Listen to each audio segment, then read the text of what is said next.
Okay, selamat sejahtera and very good morning to all of you.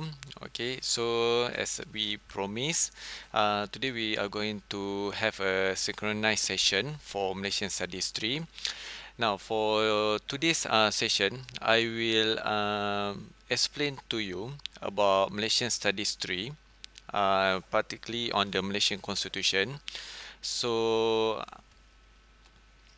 for today's session, we are going to achieve four things. Number one, I'm going to explain to you about the concept and also the backgrounds of the Malaysian Constitution. Second, I will explain about the special provisions and also about the social contract. And the third one, I will explain to you about the constitution amendments. And last but not least, I will explain to you about the federal and state relationship. Okay, now here, as you can see, this is the structure of the Malaysian government. So on the top, we have a constitution as a guideline for this country. Below the constitution, we have Yang di-Pertuan Agong, who so-called also High Majesty. And Yang di-Pertuan Agong or High Majesty will be assisted by the ruler council. And if you read some books or other reference, okay, they might use the term royal council. So basically, it's just the same. Okay, under Yang di-Pertuan Agong, we have three branches of government: executive, legislative, and also judiciary. Now, as for these three branches of government, I'm sure you already have some idea about the executive, legislative, and judiciary as when you read some of the contents in the second part. Okay, we go to the first one. What is the constitution? Now, in the simple definitions, constitution can be defined as a supreme law of the country. It is wrong if you just define it as a law of the country, because as you can see in the second slide, okay, when I show to you about the structure of the governments, okay, so on the top we have a constitution above Yang di-Pertuan Agong. So because of that, okay, we define it as a supreme law of the country. So it also will contains with the highest law of the country, which serve basically as a guideline for the country. And talking about the Malaysian Constitution, we classify it as a written constitution, where means that it is a formal and it is being approved by the legislature. Now, some might ask, okay, why do we need to have a constitution? Is it important to have a constitution? So basically here, these are some of the reasons, okay, to explain the importance of the constitution.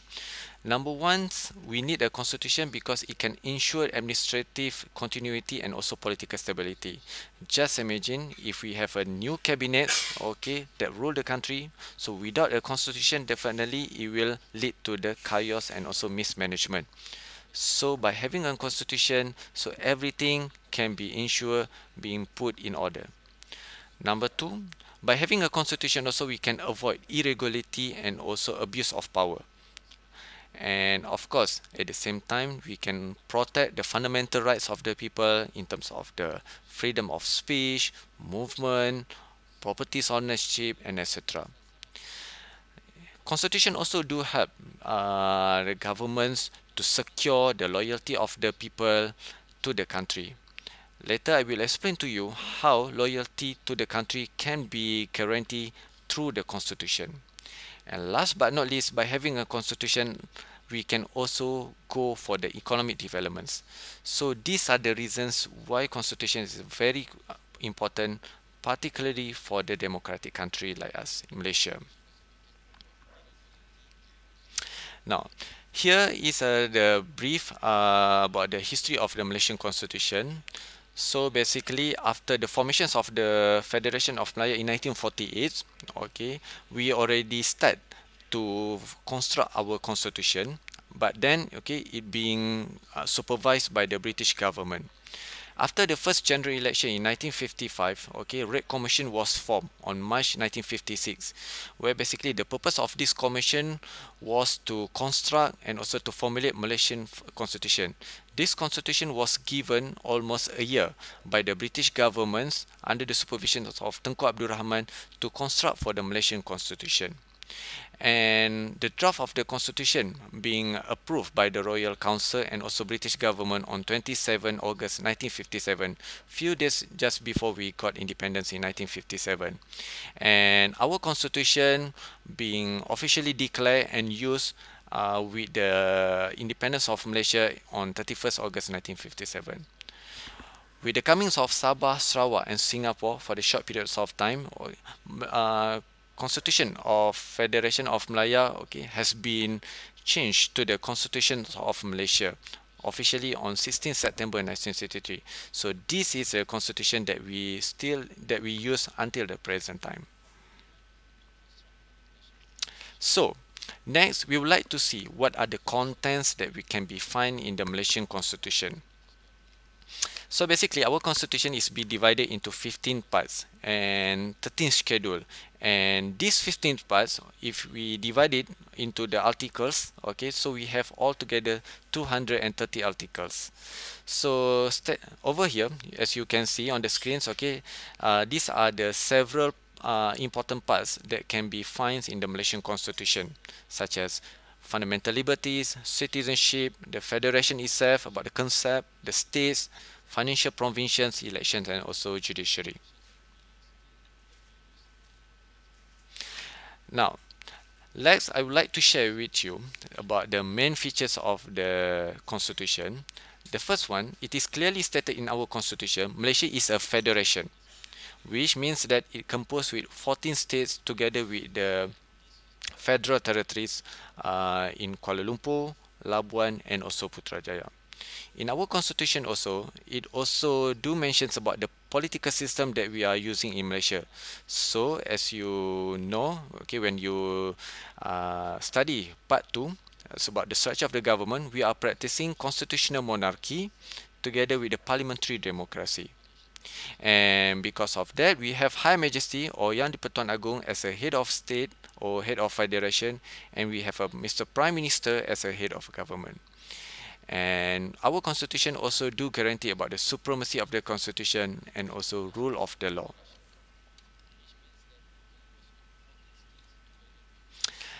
Now, we are not going to cover all those 230 articles in Malaysian Constitution. For these subjects, okay, there are few basic provisions or articles that you need to know, especially as a Malaysians.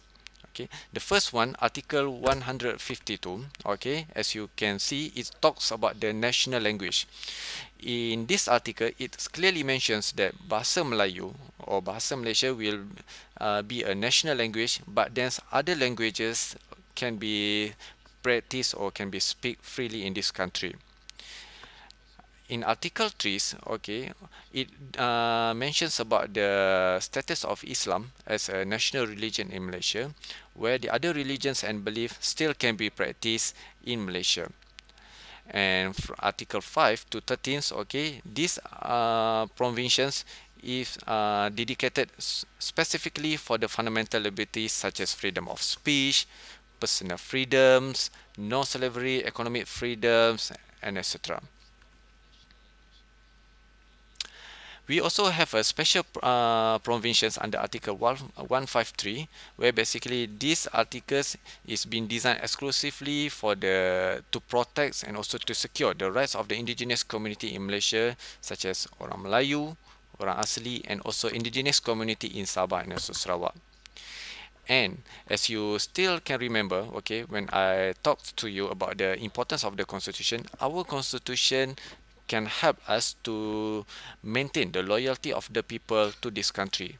How? Through the provisions in citizenship. Now, our constitution clearly states that it bans, okay, Malaysian citizen to have two citizenship in one time. In other words, okay, you can only hold Malaysian citizenship and any PR status in other foreign country, but you are not allowed to have two citizenship at one time. So how to be a citizen, or how to acquire this citizenship in Malaysia? Basically, there are four ways. Okay, the first one under the principle of the jus soli, or birth of place, which means if you are born in this country, regardless of your parents' citizenship, automatically you will be deserved to obtain Malaysian citizenship. The second principle, known as a jus sanguinis, law of blood descent, which means if your parents is not coming from Malaysia, okay, if your parents born in Malaysia, but you are the one who are not born in Malaysia, for let's say maybe you are born in the abroad country, you deserve to obtain Malaysian citizenship under this principle, as long as your parents hold Malaysian citizenship. The third principle is through the legal marriage and registration. Means that for any foreign people or individual, okay, who get married with the Malaysian citizenship, okay, they need to comply with this procedure. And the last one, for the application. As for the application, okay, you must reach the age 21 and above, stay here consistently more than 12 years, okay, you have a good character in the sense that you don't have any criminal record or haven't been charged in any cause in Malaysia, and of course you can show your loyalty to this country, so you can proceed with the application to be a part of the Malaysian citizen. I'm sure some of us, we might wonder whether we can change or not our constitution. The answer is yes. We can change the constitution. In fact, we have done it before, as you can see, okay, since in the formations of Malaysia in 1963, we already changed our constitution, and altogether we already changed it for 48 times, okay. But then, how to change the constitution? Our constitution has listed four ways which allow us, or which allow the government to change the constitution.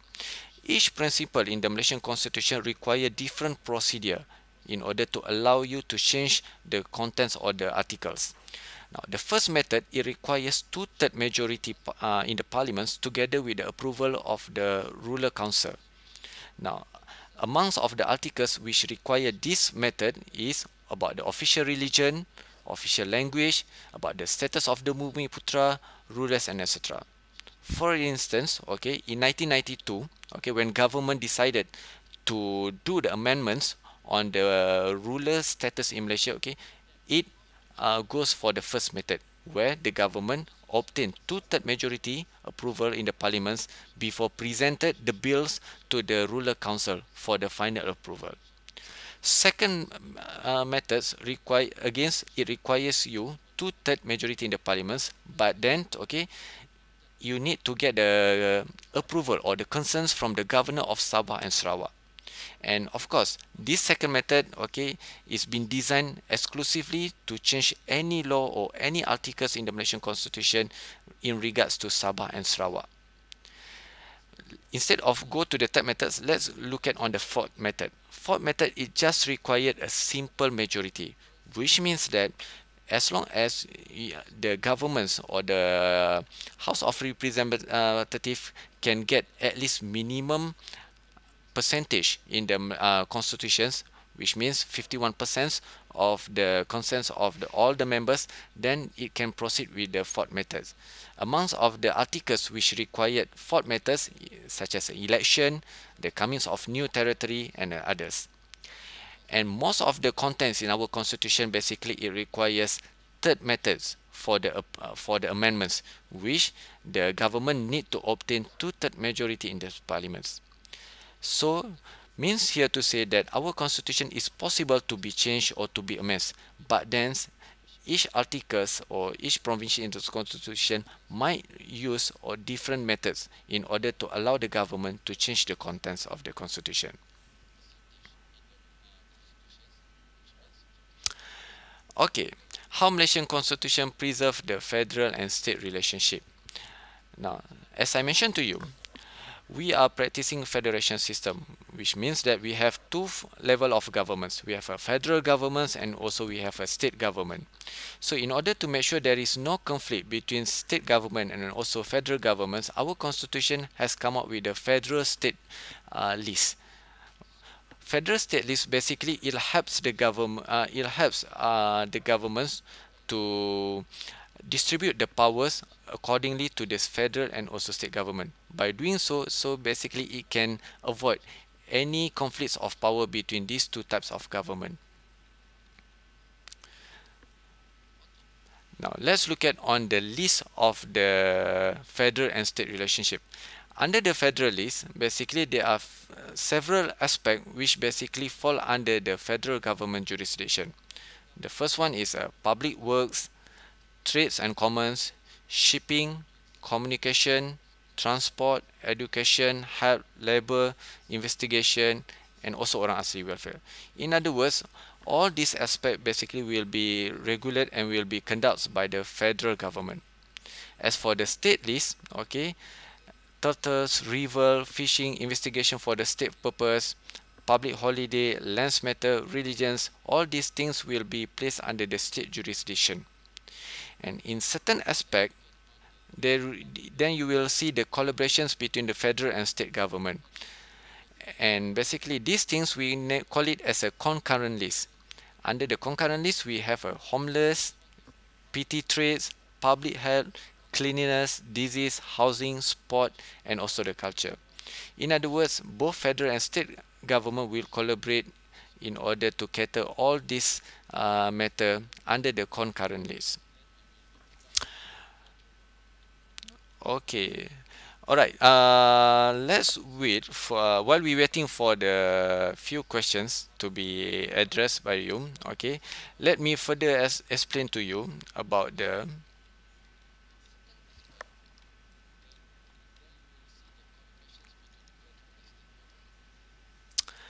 main features of the Constitution. Now, as we discuss it in the second part about the structure of the government, okay, under the parliamentary democracy, okay, basically we have three layers of three branches of government. Namely, we call it as a executive, judiciary, and also the legislature. Let me reverse back to the first slide. Okay. As you can see here, okay, under the executive body, we have a prime minister as a head of the government. So the prime minister will be assisted by the cabinets. Basically, the size of the cabinet depends on the prime minister decision. It can be big or it can be small. Now, the main task of the executive body basically is to rule and also to govern the country. And these cabinet members, in terms of the appointments and also dismissal, will be made by the High Majesty or by Yang di-Pertuan Agong after getting the advice from the Prime Minister as a head of the government. Now, the next one is the legislative body. Under legislative body, we have three major components. The first one, we have Yang di-Pertuan Agong as a head of the parliaments. We have a Senate House or so-called upper house. And the third one, we have a House of Representative. Now, as for the House of Representative, it being considered as the most powerful house in the Malaysian parliaments. Why? Because it contains with 222 elected members, and these members basically will be responsible in the lawmaking process in Malaysia. And what are those requirements to be a members in the House of Representative? Of course, number one, you must reach the age of 21, which can allow you to contest in the election. So in other words, you must contest in the elections to help you to be elected in this house, which is House of Representative. And there is no specific duration on how long you can hold the position in the House of Representative. As long as you can win in the general elections, so basically your seats in the House of Representative will be secure. The second house, we call it as a Senate House or so-called upper house. It contains with 70 members, and all of these members will be appointed by High Majesty or Yang di-Pertuan Agong after get the advice from Prime Minister. In order for you to be appointed as a senator, the terms that we use to call the members of the upper house, you must reach the age of 30 years and above. And normally your professions will be one of the indicators upon your appointment as a members of the upper house or Senate House. And of course, for you to hold a position in the upper house, okay, you will hold the position for 3 years or equivalent to 1 term, and the maximum durations for you to hold the position in the upper house is 2 terms or equivalent to 6 years.